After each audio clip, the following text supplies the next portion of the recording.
يقولون ويكفيكم شر اللي يقولون ذاك الرجال اللي اسمه حسين، وكان عايش في قرية في بيت هو ويا أمه وأخته كان اسمها سعدة. وكان هذا اللي اسمه حسين كان مشهور عند أهل القرية بره في أمه، كان لطيف عند أمه، وكان من كثر لطفه عند أمه كان يحججها كل سنة، يجمع المال، يشتغل يجمع المال ويحججها. وظل على هذا الشيء يمكن 5 سنين هو يحجج أمه، كل ما جمع له مبلغ من المال راح وقال لأمه خل نروح نحج، وأمه تروح معه. المهم حدث سنين جمع مبلغ من المال وراح صوب أمه، قال يمه أنا أبغي بعد أحج وش السنة دي؟ قالت يا ولدي أنا حجيت عام وعام اللي قدامه وعام اللي قدامه، إنك تحجج أختك سعدة. قال حسين حجج أختي سعدة ليش؟ أختي سعدة إن شاء الله بيقسم لها تعرس وبيحججها رجالها، ما أنا ملزوم فيها. قالت لا إن شاء الله إنك ملزوم فيها وأخيها، وأنا والله شوري عليك أنا قد حجيت أكثر من مرة، وأختك والله هي اللي في حاجة الحج. المهم حاولت العجوز تقنع حسين، وحسين رافض يقول أنا أتوقع أن الحج هذا مسؤولية رجالها زوجها من مسؤوليتي. المهم أنها اقتنع حسين أنه يحجج أخته سعدة. فلما تجهزت سعدة وقدهم بيروحون للحج ركبوا مع تلك القافلة اللي راح تنصب الحج. هم رايحين على الطريق فيه واحد من أهل القافلة رايح يحج معهم، عينه ما وقفت من نظر سعدة، كانها اشتحل لها أو انعجب فيها، قاعد يتفكر فيها، قامت راحت جات، الرجال اشتحن حبها. يوم حبها الرجال قال أنا خلنا أدخل البيت من بابه وأروح أشوف من اللي من أهلها هنا ولا من واليها. في يوم تفكر ونشد عرف واليها اللي هو أخيها حسين، فراح صوب حسين قال يا حسين أنا جايك أخطب أختك تزوجني إياها. هنا انصدم حسين من الخطبة ذي وهم رايحين للحج. قال أنت تدري وين رايحين؟ قال أدري رايحين حجي. قال وجايني تخطب أختي؟ قال ما فيها شيء جايك أخطبها على سنة الله ورسوله. قال أنت الحين مفروض أن مراحك كل بيه لله ورسوله، مو بأنك جايني تخطب أختي، مالك مرة عندنا وأنا مزوجك. قال وغير الكلام هذا غير علم جاك ما أنا مجوزك أختي. المهم قام الرجال خلاها في خاطره وطلع من المكان. راحوا الجماعة سعدة وأخيها وحجوا، يوم خلصوا وانكفوا عودوا، هم جايين على الطريق جاءه وكرر الخطبة عليه عقب ما عودوا من الحج، جاء أنت الرجل هذا وكرر الخطبة عليه، كرر على حسين الخطبة في أخته. قال أنا فلان بن فلان وابي معروف وأنا من جماعة الفلانيين ومعروفين. قالوا نعم طيب وعقبه؟ قال أنا أبغى خطب أختك يا ولد جوزني أنا رجال ما باخذها. قال يا ولد أنت ما سمعت الكلام، ما تسمع الكلام، أنا ما عييت يوم رحنا حاجين وأنا مزوجك البنت، ما أنا مزوجك البنت، افقه البنت ما عندي بنات إني زوجك إياه، توكل على الله. قال مسلم شو أنت رادن فيه؟ قال ما برادن فيك شيء بس ما أبغى زوجك. المهم لما رفض أنت يا حسين زعل أنت يا هذا الرجل وحطها في خاطره، قام من عنده وحطها في خاطره. المهم عقب فترة هم عودين قربوا من الجماعة من قرية حسين مسافة يوم، قالوا هالقافلة بيمسون وبكرة إن شاء الله إذا أصبحوا وكملوا طريقهم. أمسى حسين يوم أصبح قام تلفت لأخته شوفها ما عينها، قام يدور لها ما لقى أخته. المهم راح صوب النسوان مشهدهم، قال يا جماعة ذهبت أختي سعدة؟ قال والله ما شفناها. ليش بلاها؟ قال خابرها البارحة ممسينا وياها يوم أصبحت ما عينتها. قال والله ما ندري بها، ما جاتنا ولا شفناها. المهم ان الرجال قام يدور يسأل عنها ما لقاها. المهم جاء في باله الرجال اللي كان يخطب عنده، فراح دور الرجال. يوم دور الرجال ونشد منه فهذا الرجال بعد ما موجود مختفي، اخته مختفية والرجال مختفي. هنا وكد حسين ان اخته مخطوفة، ان الرجال ضوى عليه في الليل وخذ اخته وخطفها، ما ادري هو برضاها ولا غير رضاها.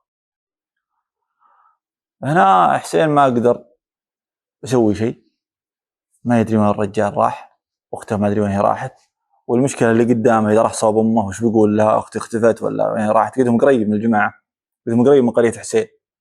واكيد اخته امه تنشد من اخته، تنشد من بنتها. المهم وصلوا، يوم وصلوا الجماعه ووصل حسين راح صاب امه. يوم جاء امه سلم عليها، الحمد لله على السلامه، وين فلانه؟ وين سعده؟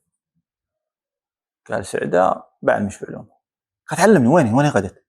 مرة ما صار عليها شيء. قال اصبر خلنا نريح يمه وبعلمش. شو اللي حاصل؟ قال اسمعي استريحي الحين، تعودي صلي على النبي واستريحي، تعودي من الشيطان وانا بعلمش. سعده يوم قلت احنا قريبين منكم واصبحت هذه من موجوده مختفيه. قال صار عليها شيء؟ قال والله يمه ما ادري، لكن في رجال كان يخطب عندي من يوم رحنا الين جينا، هو يخطب في سعده وانا عييت، وحسب الظاهر والله اعلم، الله اعلم يمه انها امها خطفها ولا اخذها برضاها. قلت لا ما اتوقع انه اخذها برضاها، اتوقع انه خطفها. ولدي يا ولدي دور لاختك تخليها، ما يدور لها. قلت الرجال ما تعرف اسمه؟ قال بلا عارف اسمه. قالت دور لاختك، اختك دور لها، انت كيف تقعد انتم رجال خاطفها؟ قال وش ضمن يمكنها راحت برضاها. قالت راحت برضاها ولا خاطفها؟ دور لاختك، لا تقعد عندي، تقعد جنبي كذا، دور لاختك دور لها. المهم ان العجوز احرقت حسين، دور لاختك. المهم قام حسين راح يدور لاخته، راح صوب من هو يعرف اسم الرجال يوم جاء خطاب قال انا اسمي فلان من فلان وانا من الجماعه الفلانيين، على طول راح صوب جماعته. قام حسين تنشد من الرجال، لا تنشد، المهم دلوه على البيت. قالوا نعم الرجال في البيت الفلاني ساكن في ذاك البيت ومعه مرته، توه معرس جديد ساكن في ذاك البيت. هنا درى حسين وكد حسين ان المراه الجديده انها اخته سعده. راح تفكر حسين وراح على طول صوب جار بيت الرجال هذا. يوم دق الباب بطلت تكل عجوز، السلام عليكم. وعليكم السلام، انا منقطع تنبيه السبل، يقول حسين منقطع تنبيه السبل وابغي اشرب تسقيني، اربع عندش ماء. قامت العجوز ودخلت وجابت تاكل معدن القدح اللي فيه ماء، اعطته حسين. قام حسين شرب من الماء ودخل يده في خباه وطلع له مثل الفلوس، عاد ما ادري هم وش يتعاملون به من اول، يتعاملون بالجنيه ولا يتعاملون بالريال. المهم انها طلع له تاكل الفلوس وحطها تحت المعدن تحت القدح، ورد القدح للعجوز. لما اخذت العجوز القدح شافت الفلوس في المعدن تحت المعدن، قالت انت لك حاجه؟ على طول يوم ساعه شافت الفلوس قال نعم لي حاجه. قالت وش حاجتك؟ قال حاجتي انا كان والله ودي اقول لك اياها بالبدايه، لكن حبيت اني ابينها لك من خلال اني اعطيك ذا المبلغ وتساعديني. قال طيب وش حاجتك؟ قال حاجتي في رجال من هالقريه ذي ماخذ من اختي وهو قصير لكم، بيتكم الطوفه بالطوفه، والرجال هذا طاردني لا اشوف اختي، وابغي لي طريقه ولا حيله ادخل على اختي اسلم عليها، لاني لو طقيت الباب وشافني بيطردني وبيفضحني قدام الله وخلقه، فانا ابغي تدبري لي حيله ولا طريقه اني اروح صوب اختي اسلم عليها، ولا تجيش في بيتك واسلم عليها. قالت اجل ابشر بالخير، دام ذي اطلبك ابشر بالخير. قالت خلاص امهلني اليوم بروح صوبها اسلم عليها واعزمها تسير علي وعقبها بعلمك تاتيني. قالها طيب. قامت العجوز وراحت وسيرت على قصيرتها اللي هي من سعده اخت حسين. المهم جاءتها سلمتها السلام عليكم. وعليكم السلام، ايش حالك ايش طيبه؟ تقهوت هو وياها تحدثوا سولفوا. يوم خلصت السوالف قالت العجوز انا عازمتك تعشين عندي الليله. قامت انت يا البنت تممت لها، يوم جاء رجالها علمتها قالت انا بتعشى عند قصيرتنا. يوم جاء حل العشاء راحت انت يا سعده وسيرت على العجوز. يوم دخلت البيت قامت انت العجوز وطلعت او ارسلت وعلمت حسين ان اخته قدها عندها في البيت. على طول جاء حسين. يوم جاء حسين شافته اخته. حسين وش اللي جابه؟ قال جابني ادور لك الحين حياش معي. قالت ليه؟ قال علمتك حياش معي، انت سالت انت خطوفه؟ قالت اي والله خاطفني هو. قالت يا جحية حياش معي. يقوم على اخته ويشلها ويتوكل على الله ويطق بها. يوم طق بها من القريه قدهم في الطريق قاعد يسولف مع اخته، يقول لها انت مخطوفه ولا راحت برضاش؟ قالت لا خاطفني بعدين انت وين موديني وتردني صوب الجماعه هذول كان ضعف. قالت ليتك خليتني. هنا درى حسين ان اخته كانت رايحة مع الرجال برضاها، مهما كان ردها وجوابها كلامها أو تبريرها وأنا أنت قادم بي وأنا أنت موديني لصوب الجماعة، درى من هنا أنها كانت راضية حتى لو قالت أنا مخطوفة. خاف حسين أنها تجيب له العار مرة ثانية إذا ردها صوب أمه، أنها تروح وتطق مع الرجال مرة ثانية وتجيب له العار. هنا نوى حسين أنه يتخلص من أخته، لكن ما راح يتخلص منها بطريقة مباشرة، راح يتخلص منها عن طريق حيلة، لأنه يخاف أنه يذبحها مهما كان أخته ذي، لكن يبغى يذبحها بطريقة ثانية. المهم يوم قدهم بيريحون قال حسين لاخته ايش رايك نزيننا عشاء؟ قال طيب انا بزينه بدالك. قال لا انا ودي ازين العشاء. وحسين يطبخ العشاء، هذاك الرجال اللي محول عليهم من هو؟ طلع الرجال اللي خاطف سعده على طول. الرجال بريد البلايا اقوى من حسين، اقوى منه جسم وقوه، على طول جود حسين وخنقه وقام على حسين وربطه. قام على المرح وقال لها انت طقت معه برضاش ولا؟ قالت لا والله هو اللي جاني، راح صوب ظهر قصيرتنا العجوز، المهم علمته بالسالفه وانه اخذها بحيله. قال طيب وانت عاد ودك تعودين معه؟ قالت لا والله ودي اقعد معك، قال لا هو اللي قاصبني على المرح. قال طيب اجل خليه يربط هنا اياه، اربطه خليه مربوط هنا اياه، اربط الديابه تاكله ولا يموت هلكه. وذا الحين العشاء ما مزينه. قالت هو مزينه، يبغينا نتعشى انا وياه. قال بنتعشى من ذا العشاء وهو مخليه، خلها بنتعشى حتى من العشاء اللي هو طابخ. يلا غرفي لنا العشاء. تقوم انت يا سعده وتغرف العشاء. يوم غرفه العشاء ويقوم الربع يتعشون منه، انت يا سعده ورجالها او خاطفها. يوم تعشوا منه وزل شوي، فهم تطايح الاثنين. العشاء مثل ما قلت لكم كان مسموما، بس حسين كان حاط السم لمن؟ لاخته سعده عشان يتخلص منها، لكن سبحان الله هذه رميته من غير رامي. كلوا من العشاء، يوم كلوا من العشاء الربع اثنين تطايحوا موتان. يوم تطايحوا موتان وحسين يتفكر فيهم. حسين من يوم شافهم يتعشون هو داري انهم بيموتوا، وحسين يتفكر فيهم لكن ما يقدر يسوي شيء لانه مربوط.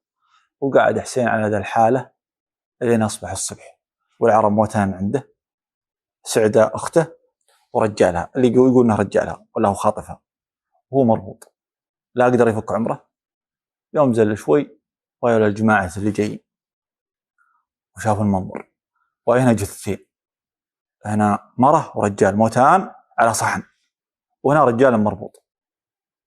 قاموا على الرجال المربوط اللي هو حسين وفكوه. ايش علومك يا فلان؟ قال علومي هذا اختي هذا رجالها، ربطوني وتعشوا من ذا العشاء وموتوا. قال شو اللي ذبحهم؟ قال ما ادري، ربطوني وتعشوا من ذا العشاء وموتوا. زين ايش بلاهم ولا ايش سالفتهم؟ قال اختي باخذها غصبه، هو خاطفها خذها غصبه. المهم علمهم بالسالفه انه خاطفها غصبه، لكن ما علمهم انه سمم العشاء. قال اختي خطفها وصار اللي صار، وجبت اختي يوم رديتها فلحقني وهو قوم مني وربطني، والله قسم رب العالمين ما يضرب بعصا، قسم رب العالمين انه يموت ويا اختي.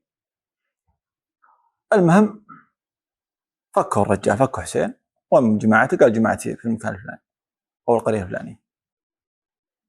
عقبه قام على حسين وشلوه معهم ودوه صوب قريته. الحين حسين قدام يروح للقريه او في باله اشياء، وشلون بيواجه امه، وشلون بيعلم امه، وشلون بيقول لها، لان امه قالت له روح دور لاختك، ويدري ان امه بتحتس اذا علمها ان اختها ماتت. على طول دخل بيت امه. يوم دخل بيت امه، ها وين اختك؟ ربك جبتها معك، ربك عينتها. قال هو عينتها. قال جل وين هي؟ قال يمه اختي ماتت. قالت ماتت؟ وين ماتت ولا وش اللي ذبحها؟ قال اصبر بعلمش. ذبحها ربي وذبحها فعلها الشيء. قالت فعلها الشيء وش سوت؟ قال وش سوت؟ شفت الرجال، شفت يوم اختفت؟ قالت نعم. قالت تراها طاقت مع الرجال، ما خطفها الرجال، طاقت مع الرجال. ويوم جيت ورديتها وهي حزينة، يوم عينتها والله قسم لي اني اردها وهي حزينة، ودها انها تعود على الرجال عشان ترادني عشانه ومن ذا الكلام. وانا وياش نيتنا طيبة، حسبناها مخطوفة، وطلعت راحت برضاها. وذا الحين الله قسم وماتت. شلون ماتت؟ قال ماتت اخذتها يوم قدني في المكان الفلاني فلحقني الرجال، ويا الرجال اقوى مني وربطني وقاعد يحاكيها. انت راح تمعاش برضه وصكذني امه والله اني صادق، انها تقول والله انه مقاصبني غصبه ولا ودي بالقعد معك. قالته؟ قال اي والله قالته. لكن رب العالمين قسم اني قدام اجيبها ليش اني اقتلها بالسم. المهم نعلها بالسالفه كامل. عقب ما درت العجوز بالسالفه فحسبت حسبي الله ونعم الوكيل، انا لله وانا اليه راجعون، قدر الله ما شاء فعل. لكن الحمد لله اللي سلانا اياها. طبعا انتهت قصه سعده وحسين، قصه جدا مؤلمه، نسال الله العافيه. السلام عليكم.